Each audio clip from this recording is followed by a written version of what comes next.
Hey beauties, welcome back to my channel. Today I am talking about the infamous Manny MUA and Makeup Geek collaboration for this palette right here.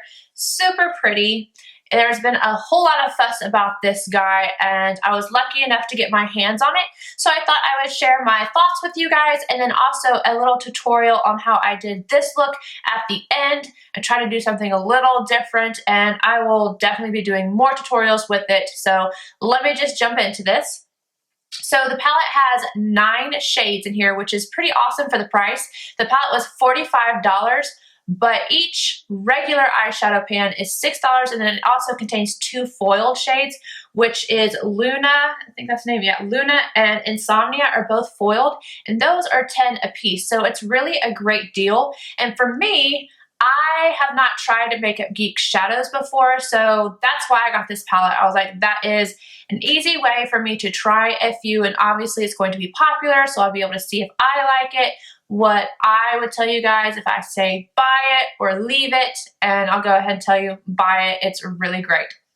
So I'm going to show you guys some swatches really quickly. I will put these across the screen now. And so the first shade is Artemis, which on the back of this, it's kind of confusing because when you look at it this way, I'm thinking that this is the top right or top left, so it should be Luna, but no, Luna is this one right here. And I think a lot of people are having issues with that when they're doing tutorials. So anyway, we've got Artemis, Peaches and Cream, Luna, Frappe, Sora, Cosmopolitan, Insomnia, Mars, and Aphrodite. There are 2 shimmery shades, which are these 2 right here. And then we have 2 foiled shades, which are these 2, and then the rest are a matte finish. Overall, this palette blends really, really, really well. I was actually impressed. I've heard so much about Makeup Geek shadows, but honestly, you never know what is hyped on YouTube and what is actually worth it, and I definitely think that they are worth it. Now, there is one tip I have with this palette, and it is this shade right here, which is probably one of the ones that people are most excited about, and this shade is Mars. When I touched this shadow, it felt a lot more grainy, and it picked up a lot more. When I swatched it, it was like there was a lot of grainage going on. So I decided I was going to find my other shades in my collection and see if I could find a dupe for it. So the shades that I have are from the Melt Stacks. I have, this one is Lovesick, and then we have Enigma, and then as well as probably one of my favorite shades, I think Lovesick and this one are my 2 favorites. But this one is Muse from the Lime Crime Venus palette, and I've got all those just on my fingers because when I swatched the Mars from this, it just looked gross, and I was like, I'm not putting that out there, and I didn't want to. But I will tell you that it is a little bit grainy, and it didn't show up in the same color. Like, this is what I have on the inner corners of my eyes, and this is definitely pink on my eyes. However, I do think that with a good base, you could pack this on, like the lid, but blending it out to use it for anything else, it is not going to blend this color. It is going to be pink. But on the lid, I do think that if I packed this on with a good base, that it would be pretty true to color, but never blended. It is always going to blend out pink, unfortunately. But I'm cool with pink, so it's not a big deal. Let me just say though, my favorite shade in this is Insomnia. I love this one. That is what I buffed out underneath my eyes because I wanted to be super funky today. But overall, I really like this palette. I give it 1 out of 2 thumbs up just because this blends out so pink, but it really doesn't bother me. But if you were like super into this color and that was the reason why you wanted this palette, it's just a forewarning. That's all I'm going to say. But I do like the palette, and I'm definitely going to try out more Makeup Geek shadows because of how well I liked this one. And also, just so you know, these are all full-size pans. Anywho, if you want to see how I created this eye look, that's what I'm doing next. I've already primed my eyes. I used MAC Soft Ochre Paint Pot, and now I'm going to take Peaches and Cream and my Sephora Pro Tapered Crease Brush.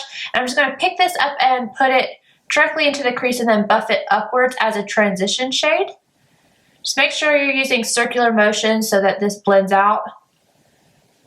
You don't have to be super precise with it because it's really light. Unless you're super duper fair, it's not going to be super pigmented in the way of it showing up a whole lot on your skin. With the MAC 242, I'm going to grab Artemis. This really reminds me of MAC Nylon, and I love that. So I'm going to pop this at the inner, not the inner corner, this is the brow highlight.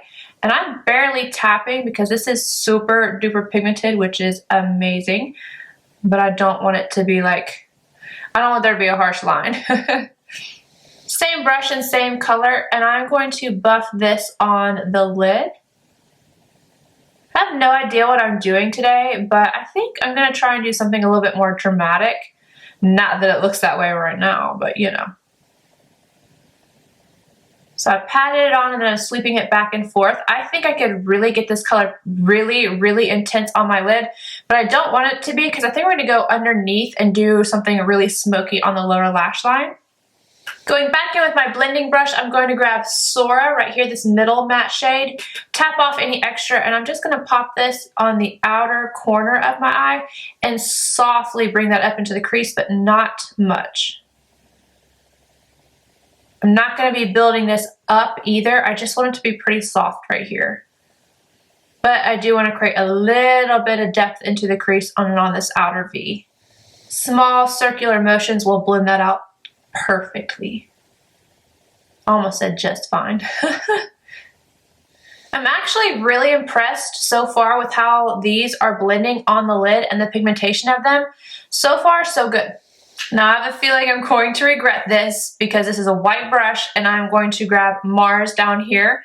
So I have a feeling my brush is going to be tinged pink for a little while, but we're going to do it for the sake of the video. So this is a MAC 221 and I'm going to grab Mars right down here. This one seemed to be a little bit more powdery, so I'm going to tap off the extra. And I'm going to take this and I'm going to go right into this inner corner.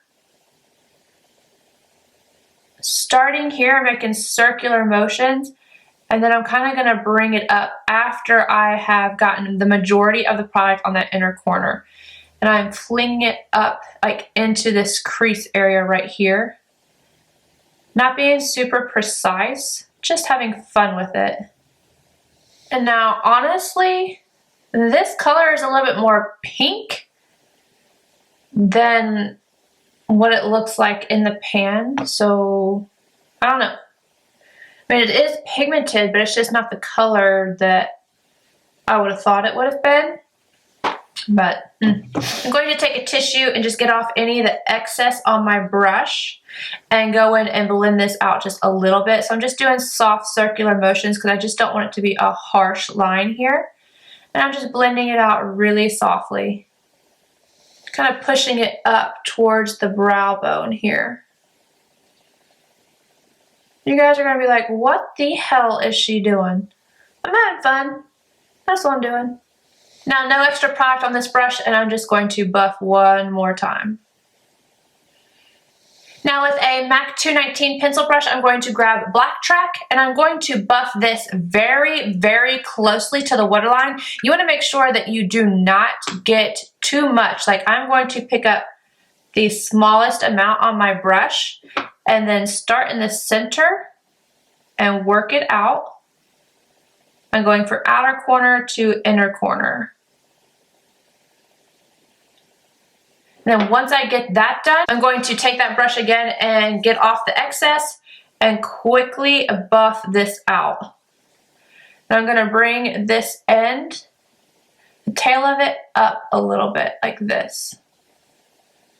It does not have to be perfect. We are going to go back over this with a shadow. I've done a tutorial with the reverse smoky before, nothing like this, but I'm just going to have fun today. Now with any black pencil of your choice, you want to take it and go right into your waterline, and also make sure you get any gaps that could be right in between your lashes. I'm using my little nub of Defiantly Black from MAC.